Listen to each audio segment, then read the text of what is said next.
The Japanese way of feeding chickens that breaks the feed mafia. Stare into the bottom of a commercial feed bag, and what you will see is not nutrition. It is a sentence of financial dependence written in fine print. In 2026, grain inflation is not a chance geopolitical accident. It is an architecture of control, a siege designed so that you will never truly own your destiny on your own piece of land. You have been convinced, by decades of aggressive propaganda and fear marketing, that without the processed granules from the petrochemical giants, your birds would starve within days or would irreversibly stop laying eggs. They created in you a psychological fear of scarcity, so that you keep paying growing bills for a sterile mixture of transgenic soy and glyphosate-saturated corn, a dead diet that destroys the microbiota of your birds, inflames the digestive system of laying hens, and delivers eggs with pale translucent yolks, empty of vital force. But while the global financial system oscillates and export pork prices soar under any breeze of crisis, a silent secret remains guarded in the small rural farms of the mountains of Japan. A method that ignores the laws of corporate supply and demand, a knowledge that does not know the word waste and that dismisses the existence of feed factories. Today, we will break the seals of the closed-circuit feeding manual.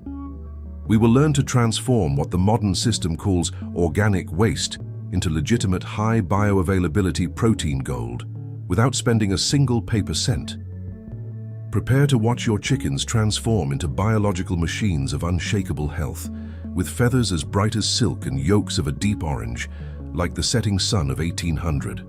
If you are ready to declare your technical independence and see your backyard pulse with a life that no laboratory chemist can replicate, subscribe now. Join our technical resistance. The manual of free abundance is open before you, and your liberation begins now. The biophysics of ancestral pre-digestion. To break the backbone of the feed mafia, you must first unlearn everything you read in the pamphlets on agricultural store counters. You need to understand the ancestral physiology of the bird. The chicken is not, and never was, a consumer of dry ground grains by nature. That is an invention of industrial convenience to facilitate transport logistics. In forest biology, the chicken is a transformer of biomass in a state of active decomposition. It is a hunter of microorganisms and small creatures that inhabit moist soil. The Japanese secret is based on anaerobic lactic fermentation, or what the masters of the East call avian bokashi. When you offer dry, processed grains, the bird's body spends enormous metabolic energy just to hydrate and break down that sterile structure inside the crop. It is a glaring thermodynamic inefficiency that wears the animal down and reduces its longevity. The Japanese technique of 1800 reverses this energy flow. We perform external digestion.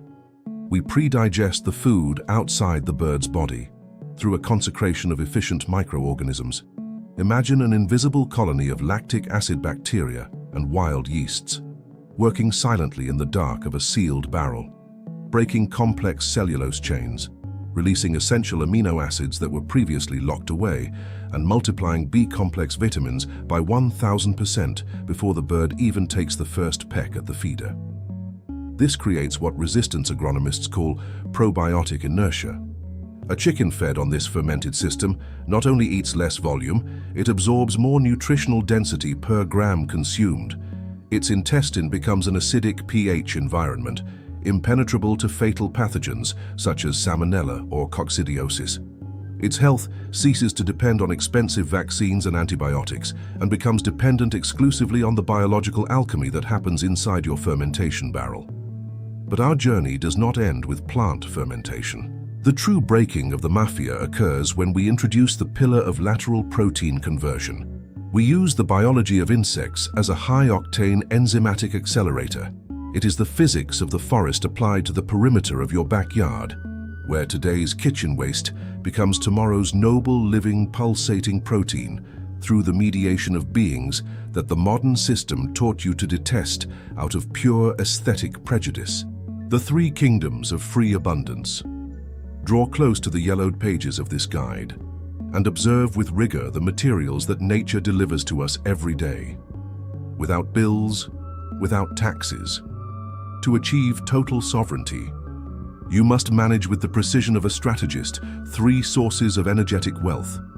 The first pillar is sustaining carbon. Forget the speculative corn of the stock exchanges. We seek what is around you and is despised. Rice bran, ground coffee husks, dry bakery scraps, or even finely ground cereal straw. This is the skeleton of our food, the porous support where microorganisms will live and reproduce. The amateur's fatal mistake is using materials molded by grey fungi or treated with chemical fungicides, which kill bacterial life before it even awakens. The master selects the carbon by smell, seeking the scent of dry, clean straw. The second pillar is the forest inoculant. You will not find this on an input store shelf. You must walk to the nearest woodland and harvest the white mold that grows beneath the layer of decomposing leaves, the leaf litter. There, in that white mycelium, resides the native biological intelligence of your region, microorganisms that evolved over millennia to process organic matter with maximum efficiency and local resilience. By bringing this into your barrel, you are bringing the immunity of the forest into your chicken coop. The third pillar, the secret most hated by the industrial system, is the use of human urine and whey. Yes, you heard correctly. Urine is the purest and most bioavailable concentrate of nitrogen, potassium and minerals that nature has designed, and whey is the high-yield fuel for accelerated lactic fermentation. When we mix these elements with the bran, we create a nutritional enzymatic bomb that the industry, with all its technology, will never be able to replicate in a plastic bag. And finally, never neglect the calcium miners. Crab shells, eggshells toasted in fire and ground to a powder, hardwood ash from your fireplace. Without the correct mineral at the base of the diet, the eggshell will be fragile, the egg will be impossible to transport, and the bird will withdraw calcium from its own bones to compensate for the keeper's management failure, resulting in paralysis and early death. The resistance master never ignores the signals of the plumage. If the feathers lose their metallic shine, unsaturated fat and trace minerals are lacking. If the egg yolk pales at breakfast, beta-carotene and active fermentation are lacking. Sovereignty requires constant observation. Biological authority is not a product you buy.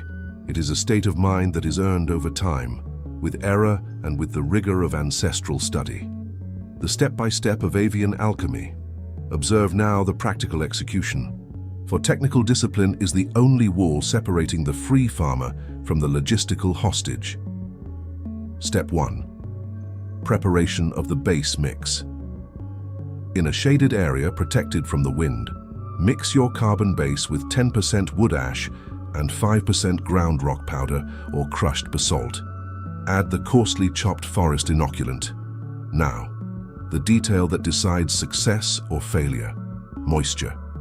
It must be exactly 60%. The fist test is our ancestral metric. Squeeze the mixture firmly in your hand. It should form a cohesive ball that breaks apart easily when touched, but without a single drop of water running between your fingers. If it is too dry, the microbiology does not awaken and the material molds. If it is too wet, the mixture rots, putrefies, and the smell of ammonia will expose your mistake. Step 2. Anaerobic compaction. Place the mixture in your ceramic or food-grade plastic barrel, layer by layer, each one 5 centimeters thick, pounding with absolute force using a heavy wooden pestle. The goal is to expel every molecule of air. No oxygen can remain inside the organic mass. Oxygen is the fuel of rot, while its absence is the cradle of noble fermentation. Seal the barrel with an airtight lid and place a stone weight on top of it.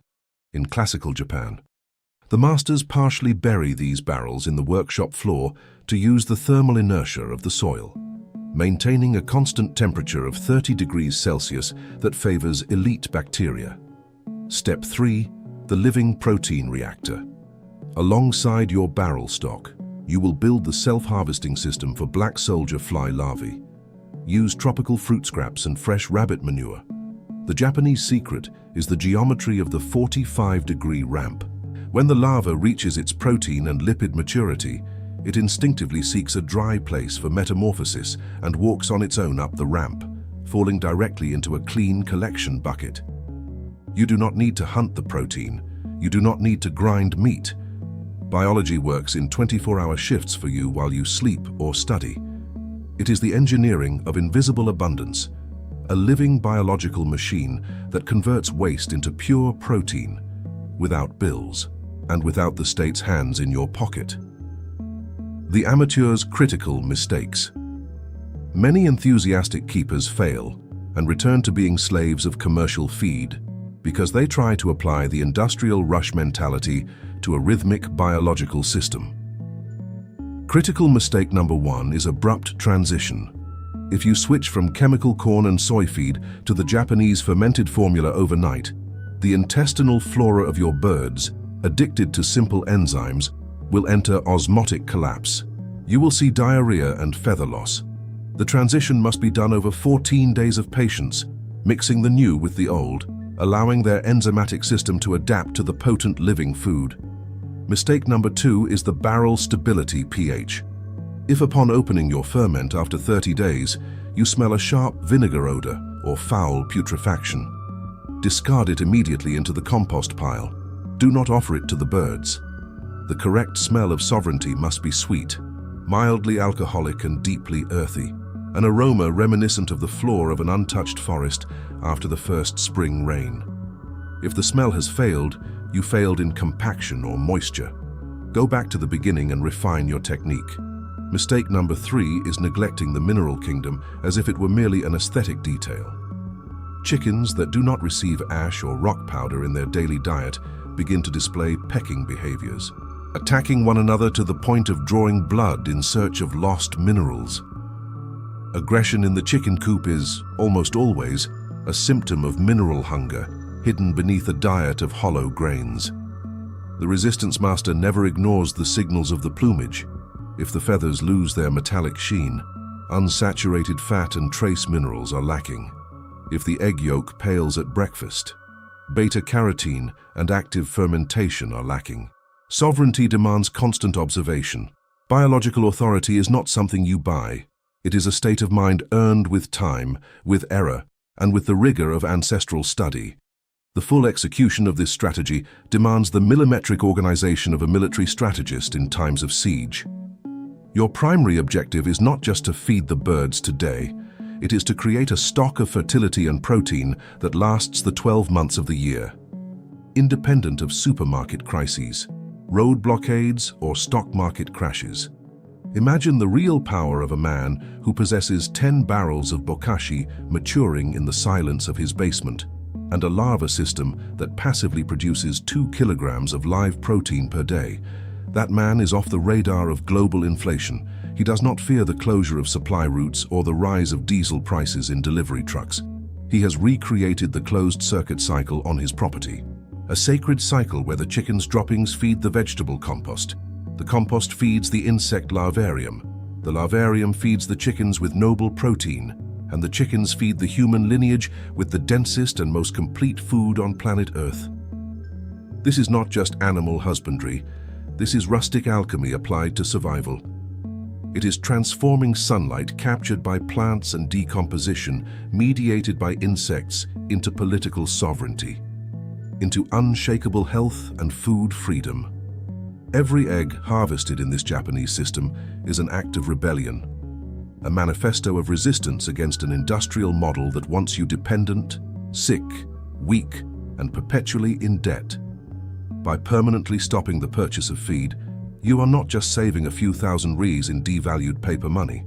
You are withdrawing your financial support from a predatory system that poisons the soil with soy monocultures, destroys water biodiversity, and keeps the small producer under the yoke of unpayable bank debts. Every barrel of ferment you open in the sacred silence of the morning is a cry of technical independence that echoes in your bank account and in your family's health. Observe the color of the yolks of your eggs in the coming weeks. Feel the stone-like density of the shell. See with your own eyes how common diseases simply ignore your sovereign chicken coop. Pathogenic insects and viruses are nature's garbage collectors. They only attack beings that are chemically unbalanced by synthetic, lifeless feed. A bird truly nourished by the Japanese system is an impregnable fortress of immunity. The freedom of 2026 will not be delivered by governments. It will not come through decrees or welfare payments. It will be cultivated in the productive silence of your own backyard, through your sweat and your technical intelligence. You now hold in your hands the age-old formula to break the feed mafia. You are the master of your biology. Your chicken coop is now a savings account that earns real interest in the form of health and absolute independence. But always remember, perfect nutrition is the fuel of the machine, but the protection of shelter is the safety of the structure. What good is having the best food in the world if your birds are exposed to thermal stress, opportunistic predators or parasites that attack in the silence of the night? In our next meeting, we will climb one more step on the ladder of definitive technical sovereignty. I will teach you the secrets of the geothermal and self-cleaning chicken coop, a system of rustic engineering from 1800 that uses the constant temperature of the earth to keep birds warm in winter and cool in summer, without spending a single watt of electricity from the centralized grid.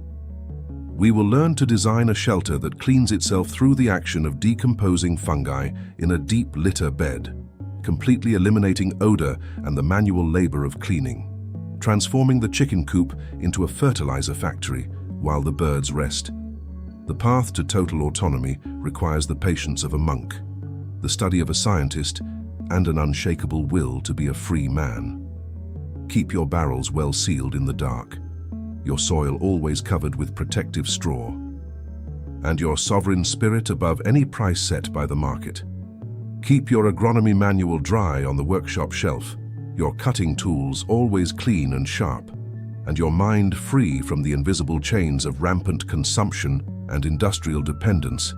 Technical resistance is silent, but it is relentless.